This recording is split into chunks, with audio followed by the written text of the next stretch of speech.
ஒரு மலை பிரதேசத்தை உனக்கு தருவேன், அதை ஜெபமலையாக உருவாக்க வேண்டும் என்று கர்த்தர் அளித்திட்ட வாக்கின்படி சகோதரர் மோகன் சி லாசரஸ் அவர்களுக்கு நமது தேவனால் அளிக்கப்பட்டதே இந்த ஜெபமலை.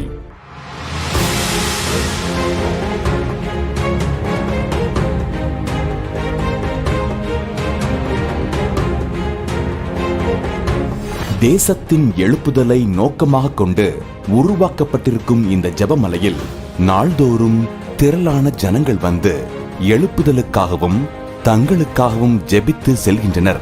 தமிழகத்தின் ஒவ்வொரு மாவட்டங்கள் மற்றும் இந்தியாவின் ஒவ்வொரு மாநிலங்களுக்காகவும் ஜெபிப்பதற்காக ஜெப நடை தோட்டம், தேசத்தின் எழுப்புதலுக்காக ஜெபிக்க மன்றாட்டு ஜெபகோபுரம், தங்களின் பிரச்சனைகள் மற்றும் வியாதிகளுக்காக ஜெபிக்க அற்புத சுக ஜெபகோபுரம், தனியாக கர்த்தரின் சமூகத்தில் மனம் திறந்து ஜெபிக்க தனி ஜெப அறைகள் என அநேக ஜெபஸ்தலங்களும் இந்த ஜெபமலையில் உருவாக்கப்பட்டுள்ளது.